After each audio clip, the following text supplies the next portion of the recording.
On the show tonight, the greatest movie star in the world. He is such an action hero. He's always running in films. I love the way he runs. He does it just like this. I've watched it a lot, so I'm kind of an expert at doing it now.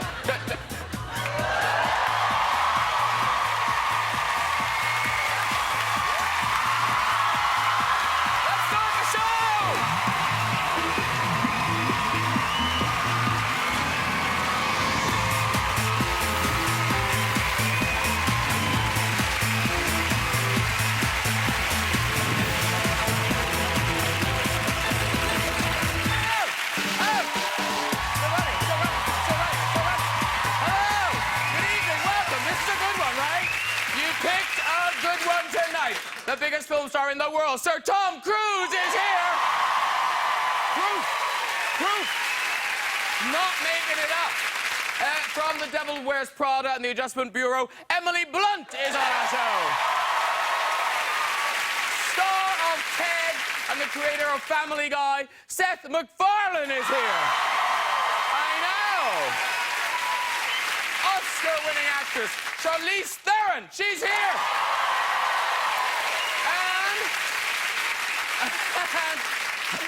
What's funny is I am actually really exhausted. No, we've got music as well. Chart-topping megastars, Coldplay! Coldplay!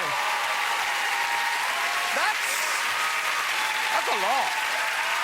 That is a lot. Now, Seth and Charlize, they're here to talk about their new movie, A Million Ways to Die in the West. And, you know, there were a million ways to cowboys to die. You know, gunfights, stampedes. Of course, you could simply die of embarrassment. Yeah.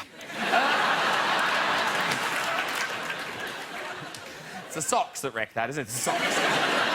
Also, I've got to chat to Seth about Family Guy. Oh, yeah, lots of Family Guys. Yeah. That's obviously Peter Griffin with his super intelligent dog, Brian. You know, would you ever get a dog in real life that was smarter than its owner? Catch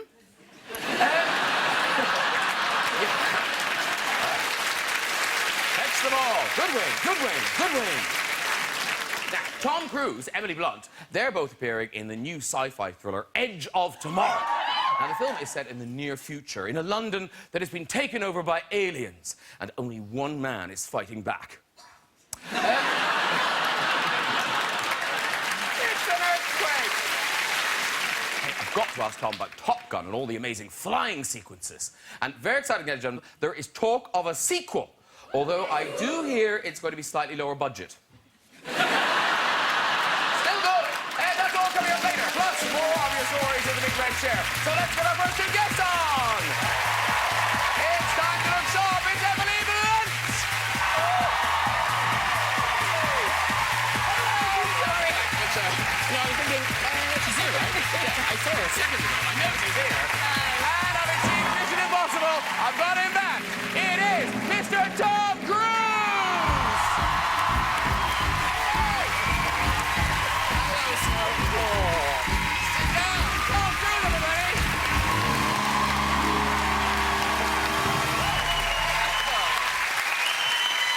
Emily Blunt.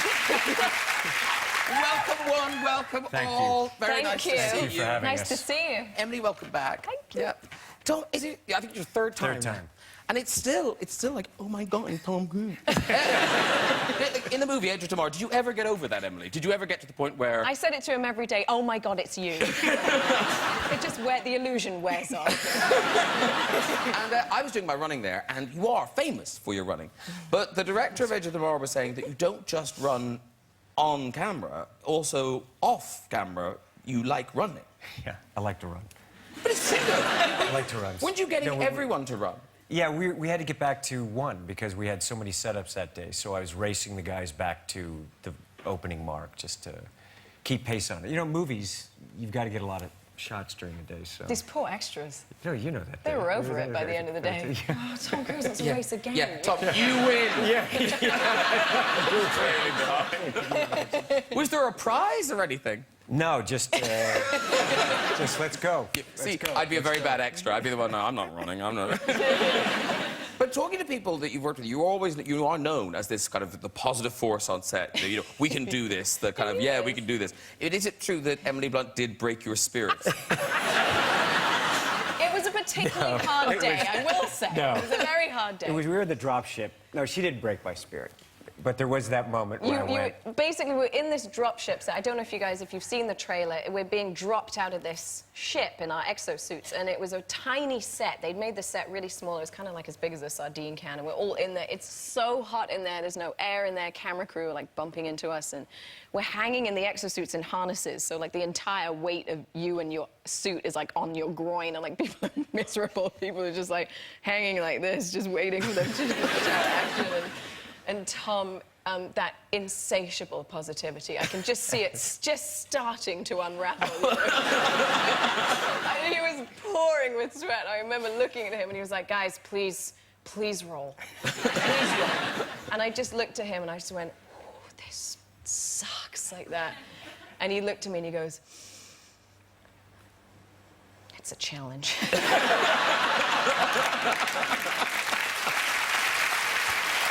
I felt because you know what? If I start complaining, it's on. If I start going down, it's on. Yeah, and I went, Tom, it sucks. And he went, okay, fine. I got an okay, fine. That was it. Okay, fine. Let's go. Let's get the shot. But in terms of like putting yourself in danger, putting yourself out there, you started like a ridiculously young. How young were you when you started doing stunts? Well, I used to do crazy things. Like I would, you know, my poor mother, I was, I don't know, 4 or 5 years old. I'd climb to the top of trees and kind of hang off as the wind is going. And then I remember years later I saw, you know, Evel Knievel, you know, jumping off the canyon. And so there was this very steep hill in one of the neighborhoods we were living in, and I kind of took boards from this neighborhood kind of, I don't know, construction site, you know, and lined up all these cans. And of course, my sisters at this time, I'd been to the hospital a few times, broken some bones, and they're like, no, don't do this. You know, you're going to get in trouble. We don't want to take you to the hospital again. And so I said, no, it's going to work. It's going to work. I was about 8 years old at this point. And so I took my bike to the top of the hill. And I started halfway down. I realized when I got halfway down, it was one of those chains, you know, the pedals start going and it doesn't slow, so it was going really fast. Yeah. And I couldn't stop it. It was too late to bail. And I had my sister and her friends were down there and some kids around the neighborhood. So I was like, oh, this, you know, it's like halfway through it, you're going, maybe this wasn't such a good idea. And then you're approaching the thing, you're going, no, this really wasn't a good idea, but I'm committed. And I thought, I'm going to go so far and so high. So I went up this beam thing and ended up, of course, the board split. The board split, and I ended up going through. You were trying to do a jump. Yeah, I was going to jump over. The board was like this and stacked up trash cans almost to like half a story. Right. And I went through it, and I ended up just pile driving through the trash cans. I mean, it was violent. I was laying on the other side. Of course, amazing. There's blood everywhere, and I'm just laying there. And I just never forget my sister standing over me. No sympathy. It's like, not like, oh, my God, Tom. They just looked at me and said, we told you. You are in so much trouble right now. You know? Do your mom. Tom. Tom. Please, honey. Honey, please. Honey, please. Honey. She would make me chocolate cake. Honey, please, I got some chocolate cake down here. Don't jump off the building. Don't jump off that building, sweetheart, please. But your life must drive your mother insane. Because She was very patient. Yeah. But I took my mother skydiving. I surprised her and took her skydiving. Did she like that? She loved it. Actually, when we were in Dubai, I said, where's my mother? She goes, oh, she went skydiving. Wow. Again. No, because I saw... So this picture, I haven't seen this picture before. So in Mission Impossible 4, this is, isn't it? Oh, yeah. In Dubai, the famous... You running around the very high building. Yeah. But I hadn't seen this picture before. This is just you, no harness, randomly, no shoes. I don't quite understand, like, the no shoe. I guess it's not going to hurt your feet, but... to give some perspective, that's you at the top of the tower. Here is the tower. What is it, a kilometre high or something? Something like that, I don't know. It's great. And this is how you got the picture. So, there's a helicopter up there.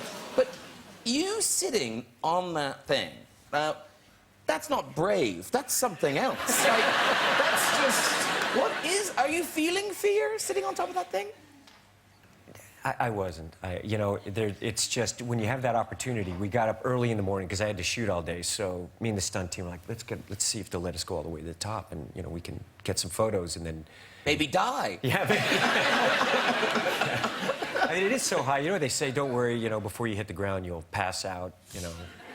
That's not true. I don't think that's really true. I think that especially that is so high, if you pass out, you'll come back, you'll be like, I'm still falling! Oh, my God! You know what I mean?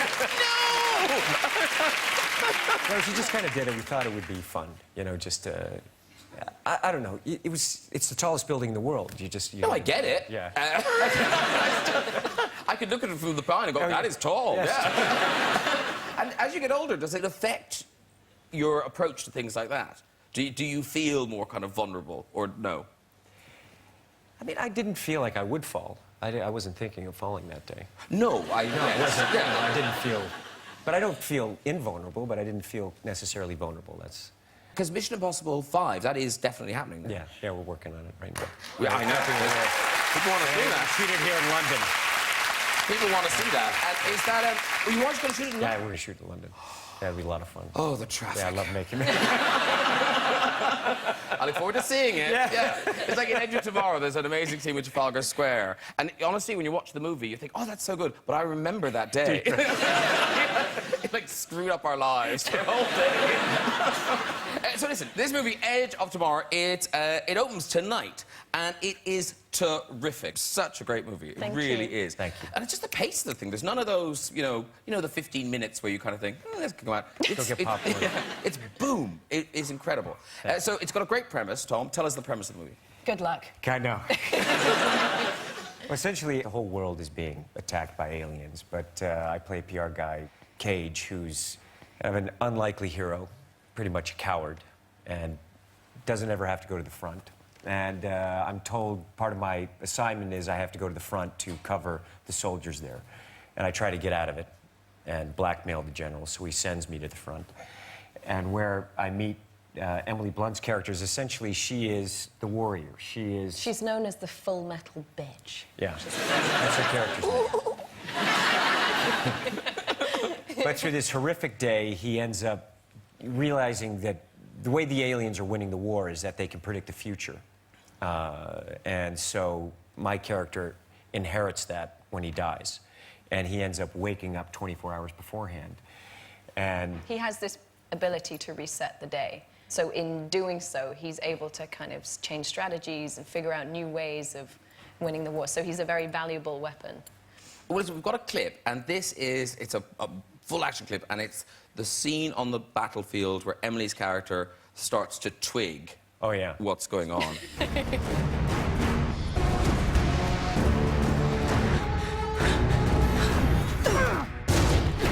I'm sorry. I'm trying to save you. We're getting slaughtered. You need to get us off this beach.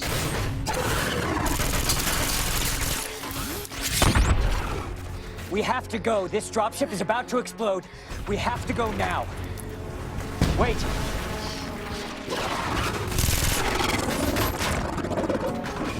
Come on!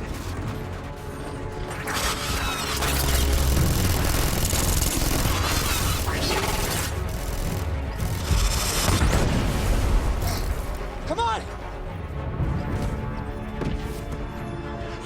Come on! The ship is going to explode!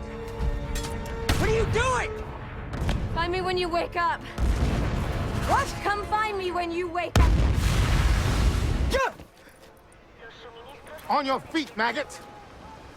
Can you see this? Oh, it's good.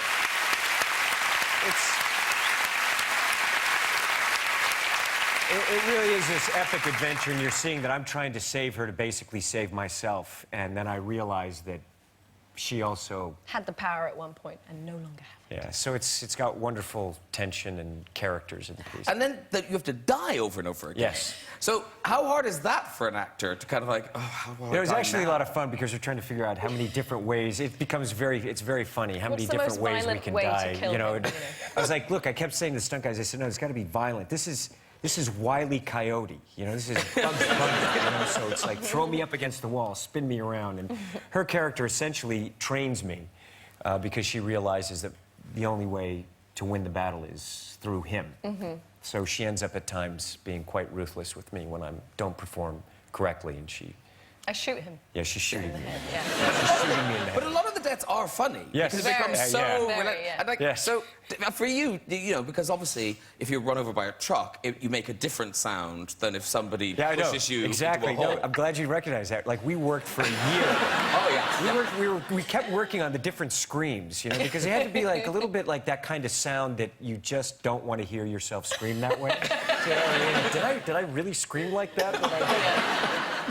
And Emily Blunt, in this movie, you look lovely. Oh, thanks. You look right. But in this,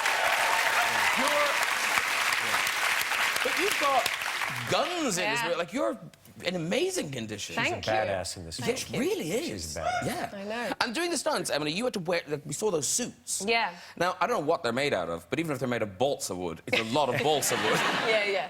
Mine weighed about 85 pounds. Wow. The first time I put it on, it was a very interesting day. You know, Tom, I think, was aware that it was my first fitting in the exosuit. You know, I know, I think was there. and he I knew spent that- months prepping it and working. knew that I'd It be was our first overwhelmed, day. I think. And he came over after I put the suit on, and I was trying to hold it together. And I'm not really like a crier, but he came up and he was like, "How you doing? You okay?"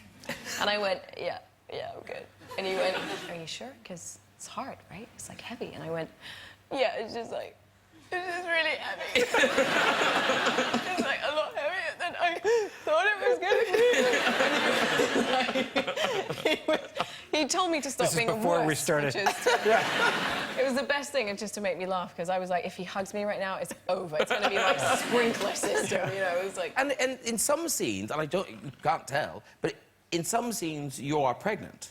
Well, yes. We did some additional photography, and At I the was end. pregnant, Yeah, we did some and it pickups was when kind she of was still pregnant. early, so I wasn't really Oh, telling okay. anyone. And so Tom was confused as to why I wasn't engaging in all the stunts, because I was kind of game for it when we did the original shoot. And eventually I went, "Because I'm growing a human." And he was like, and he was so cute about it, and then protected me, was helping me downstairs. Like, he was almost overboard, you know. She's after like, that. Tom, easy. Tom, I'm fine. I can do stairs. Oh, well, you grew the little human, and little human popped out. We've got a Yes. picture of Hazel. As a mother, that must be so nice to have 600 people go, "Oh."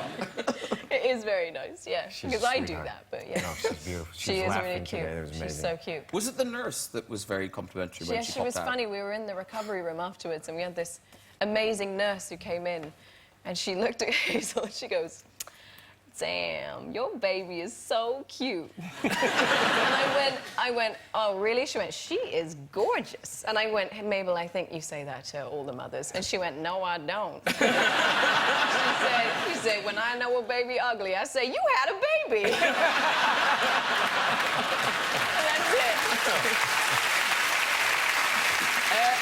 Listen, good luck. Thank good luck. you. People are going Thank to you, love this Graham. movie. Edge of Tomorrow. It's at cinemas everywhere. Right, so we're going for a film where Tom Cruise finds hundreds of ways to die. On to our next movie tonight, A Million Ways to Die in the West. Please welcome the stars, Seth MacFarlane and Charlize Theron. Oh, here they are.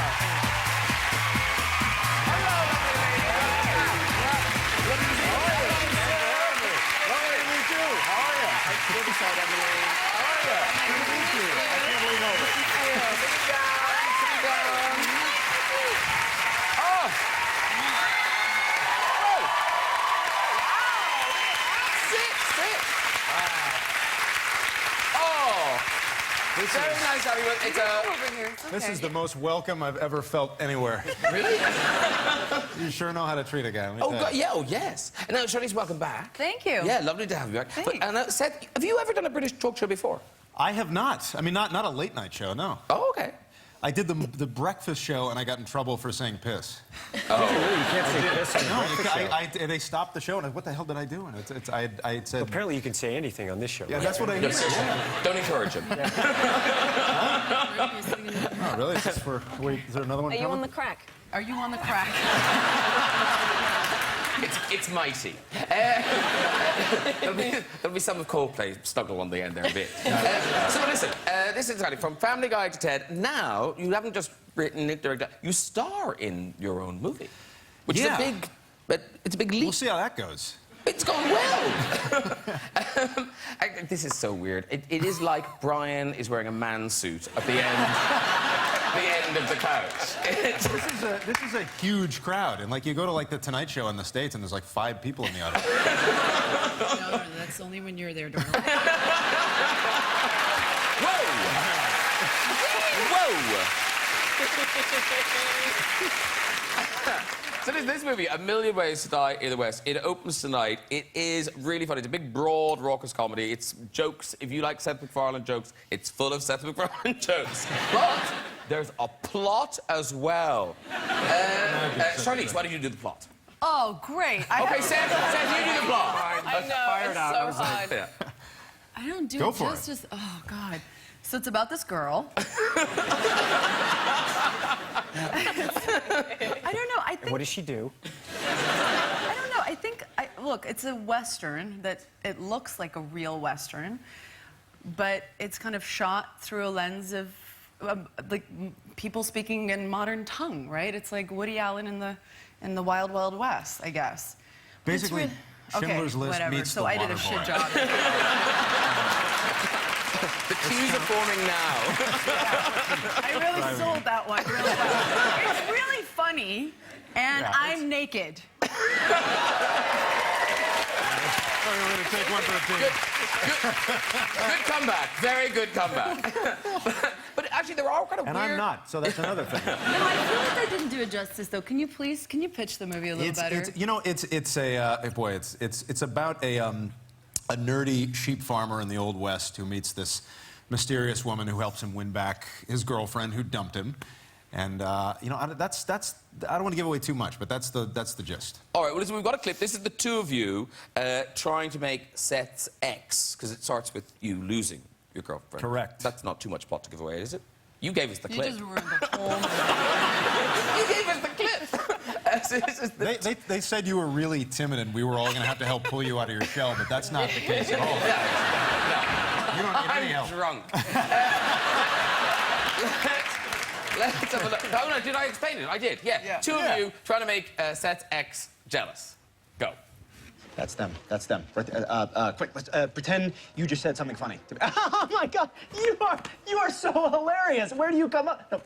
No, you pretend I said something funny. Stop.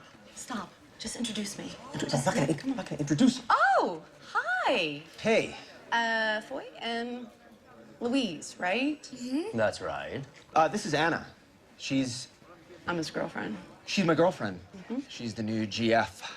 Big time. A lot of sexual activity. All the time. I live inside her. So if you want to send me a letter, you gotta address it care of her vagina. Yep.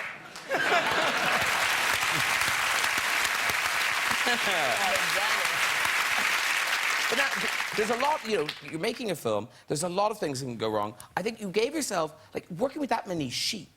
Were they showbiz sheep? We're just trying to win the New Zealand box office. But like in Hollywood, can you get trained sheep? You can't really train sheep. They do whatever the hell they want, and you just point the camera and hope that they fall into place. They did train them a little. 4 of them, they tried. They pulled, Yeah. they found the 4 smartest ones, and they tried to do a little training. A little.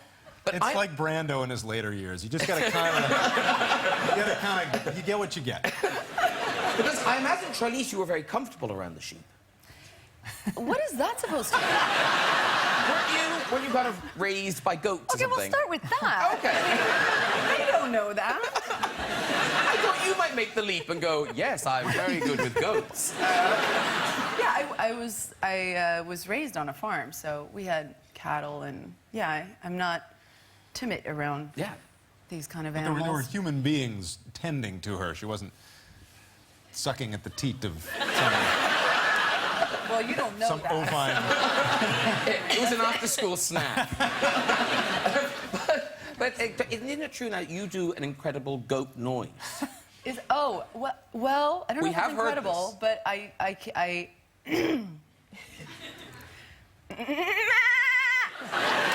That's good, right? That's a South African goat. That's a bop. It's a bop right there. That's I've lost all my hearing in this scene. And the other thing is, watching it, because you're directing yourself, Seth, in the movie, and is this your first screen kiss? In the talking pictures, yeah. Yeah. So did you kiss like you thought you kissed? You know what I mean? Because That is true. Yeah, I was okay with it. I was a little afraid that I would look a little goldfishy when I saw it on screen. No, it was okay. It was all right.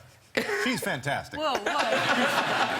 It was all right? If there's any weak link. It was all right? Really? Look, I felt like $100. Okay, well, great. Because it is that weird thing of, doing something for the first time, and it's crazy. Like, so Tom, you've, 41 movies now?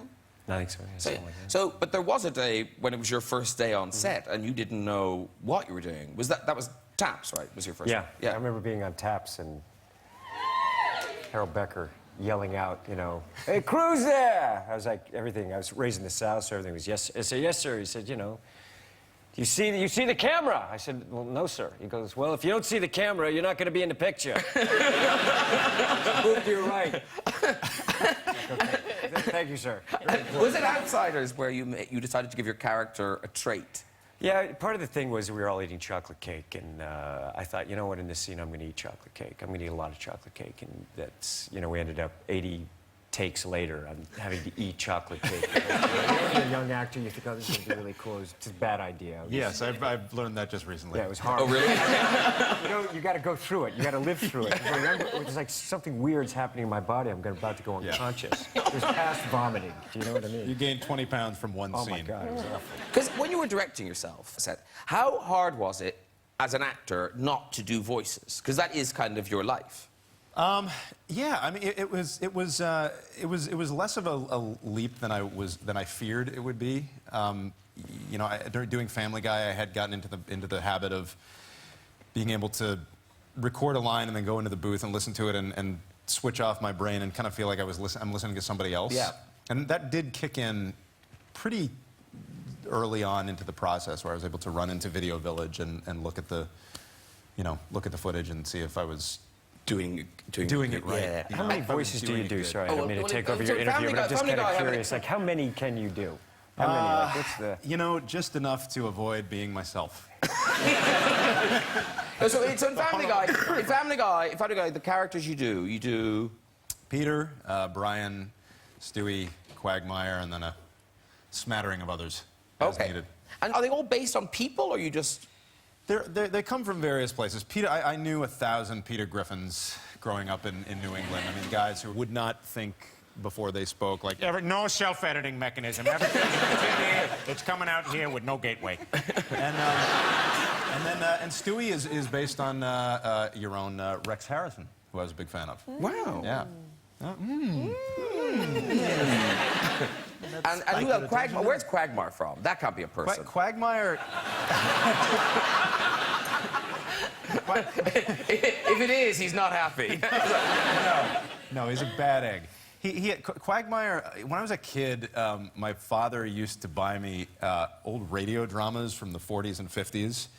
And so I would listen to these things, and the commercials were intact. You hear these old commercials, Autolite brand spark plugs, the only spark plugs for you. And like everyone had this high-pitched voice, which I guess the mics were more sensitive to the mid-range voice at that time. And they all sounded like Quagmire, and so that kind of stuck with me. And when I was coming up with a voice for him, he began as an impression of 1950s ad men.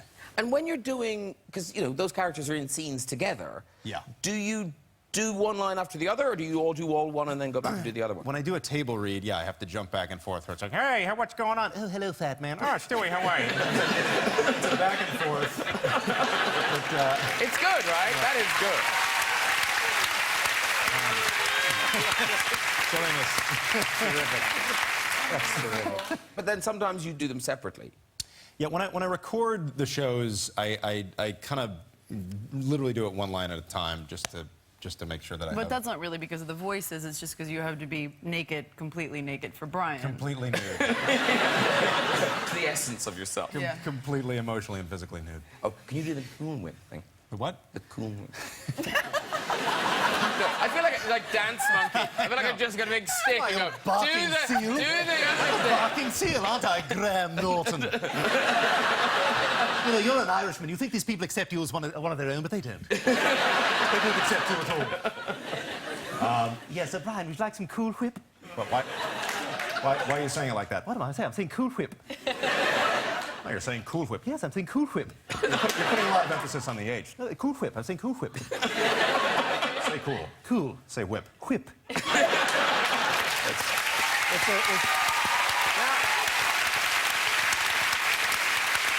It's all recycled vaudeville humor. That's all. But of course, now, as good as that is, not the only person on the couch who does voices, because we've heard Charlize's Bok, the South African goat. Thank you. Thanks. It was very good. That was excellent. It was excellent. That's just It was excellent. Thank you. amazing. I'm sampling it. It's going to be my ringtone from now on. But no, Emily Blunt. What? I heard you earlier. You do a TC, don't you? You do a TC. I'm not after Seth. I mean, come on. Charlize, your goat noise. Oh, go on, do one line of Tom. What line shall I do? I don't know. I feel the need for speed. That's good. You're good at it. Do me. No. Give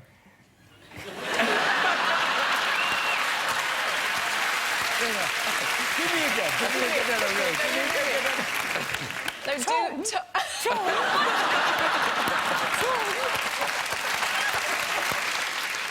I'll do Donald Duck. Do Donald Duck. You do Donald Duck? Yeah. Do you? Do it. Okay, now it's your turn.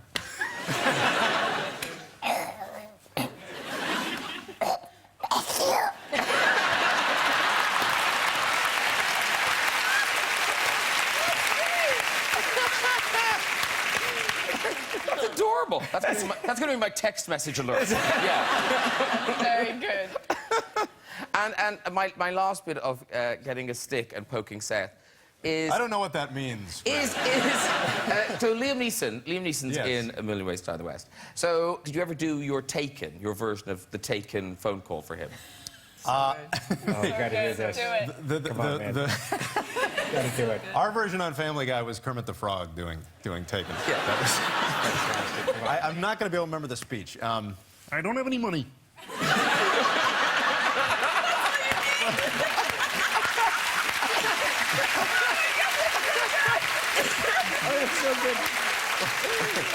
But what I do have are a very specific set of skills. Skills that make me a nightmare for somebody like you. If you don't let the girl go, I will track you down, I will find you, and I will kill you. Very good. Very good. Listen, it's time for our musical guests tonight. Shortly, we'll have this week's stories in the big red chair. But first, performing their new single, A Sky Full of Stars, it is the one and only Coldplay!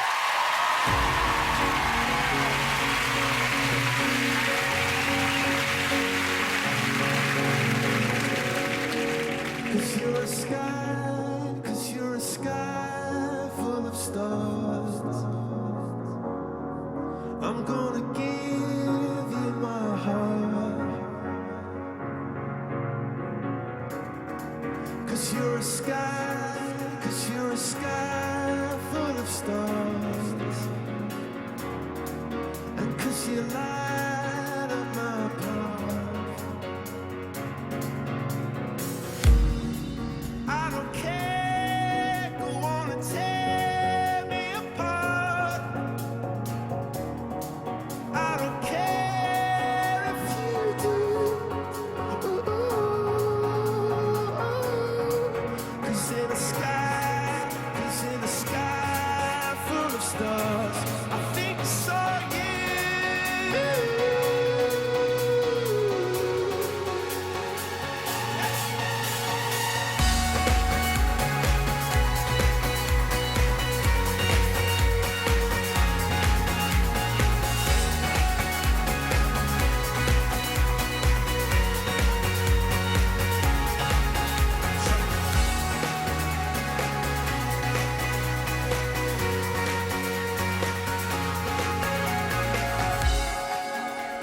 a sky, 'cause you're a sky full of stars. I wanna die in your arms, arms. 'Cause you get lighter the more it gets dark. I'm gonna give you my heart. Oh, and I don't care, go on and tear me apart. I don't care if you do. Oh, oh, oh. 'Cause in a sky full of stars, I think I saw you.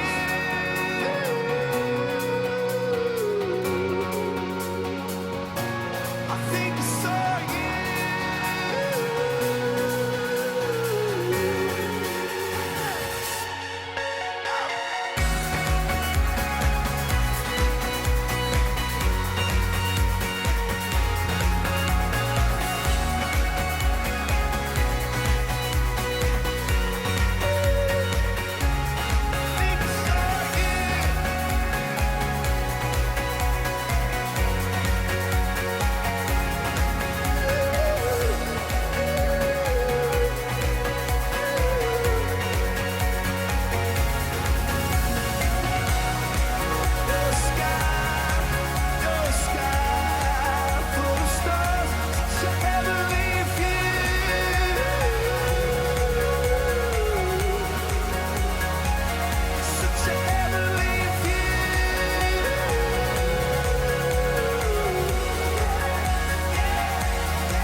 Thank you, everybody. Thank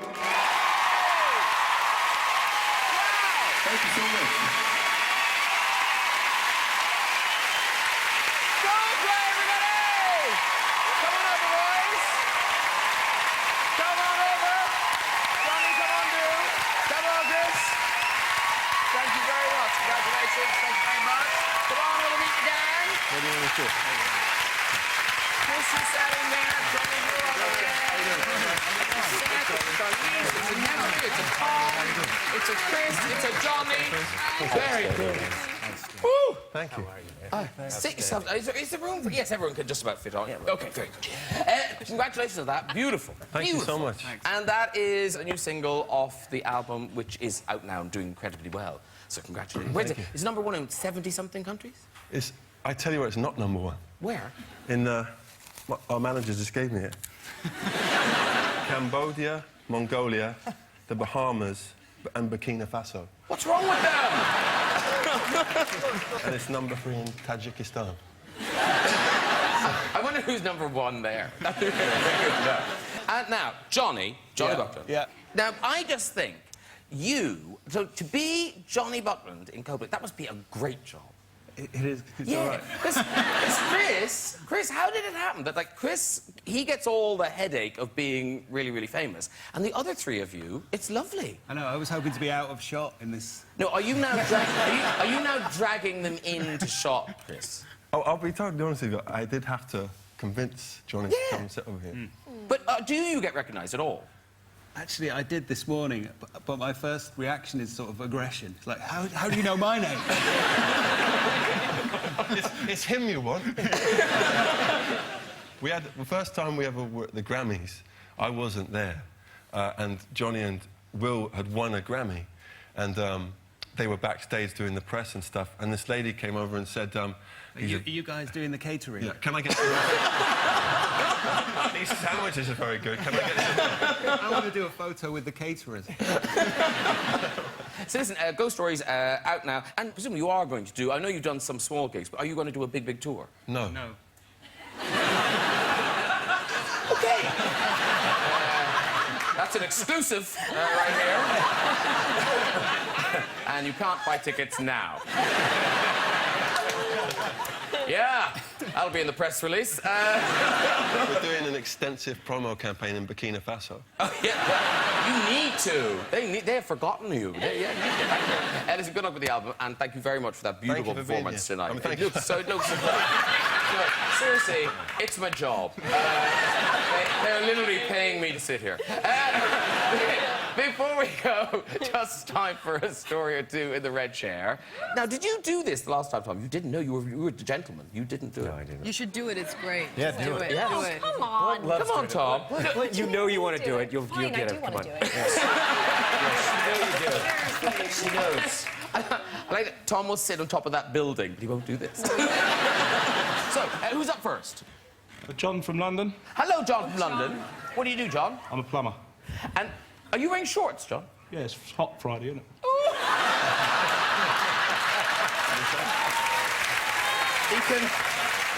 I like it. All Fridays are hot. He can predict the weather. Plumber and meteorologist. Yeah, I do both. I'll think over this story, Tom. I got called out to a job in Chelsea for block trains. Me and my partner was there. We've gone there, we've done the blockage. Oh, the lady of the don't house say said... blockage. Oh! Hey, you're on a chair. That was impressive. I just launched it. One more blood, she loved it. I love that. Don't say blockage. No, don't say blockage. You've changed, Emily Blunt. You've changed. Who's up next? Hello. Hi, I'm Nicole. Oh, this is Nicole. Where are you from, Nicole? Lancaster, Pennsylvania, but I live in Dublin, Ireland. Oh, right. And what do you do there? I'm a production coordinator. Nicole actually works for us. Oh. What? Be She nice. actually works for us. Seth. Oh, What's be that? nice. She works with Chris. I'm always nice to Coldplay. Do you know this story? No, we didn't... Are you the story? Okay, off you go with your story. Okay, so my new Irish boyfriend was coming to visit me in Canada just 3 weeks after meeting him. We were all loved up, and we decided to take a bubble bath together, and we're drinking champagne, and I felt a little burp come on, and so I went to burp, but instead I projectile vomited. Wow! I like her. I like her. The really sweet part was that he wore glasses at the time, and he was more worried about me, like, oh my God, babe, are you okay? And we've been happily married for nearly 2 years now. Oh. Yeah, go on. She's gonna fit into Ireland so well. Who's next? Who's next? Oh. Hello. Hi there, Graham. How are you, Hey, mate? nice prep school uniform.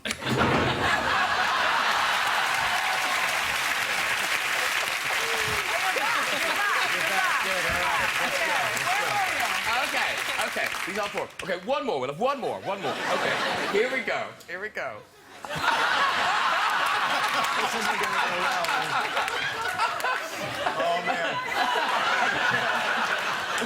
These guys are gonna jump us when we're out of here. What's your name? My name's Ben. I'm from New Zealand. Okay. Okay. Oh, they're loving you, Ben. Yeah, okay. yeah. We heard about Seth MacFarlane's movie of the sheep, so we came here to see it. He's so on side Okay, now. let him talk.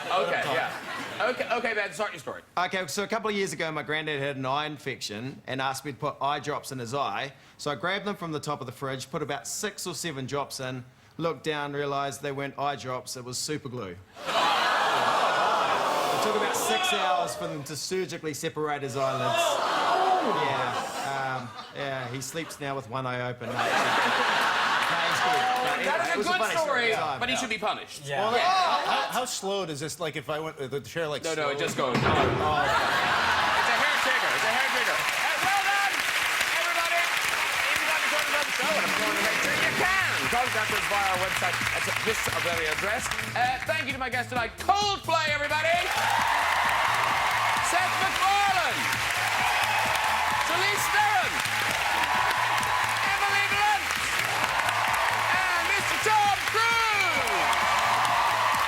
Join me next week when my guests will include singer Ed Sheeran, actor Michael Sheen, and Avenger star Mark Ruffalo. I'll see you then. Good night, everybody. Bye-bye.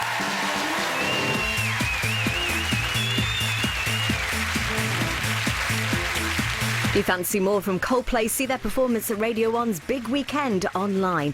Getting down with the kids next on BBC One, it's party time for Andy in BBC Three's hit comedy Uncle. Whilst the voices of Seth MacFarlane continue over on BBC Three now, it's Family Guy 3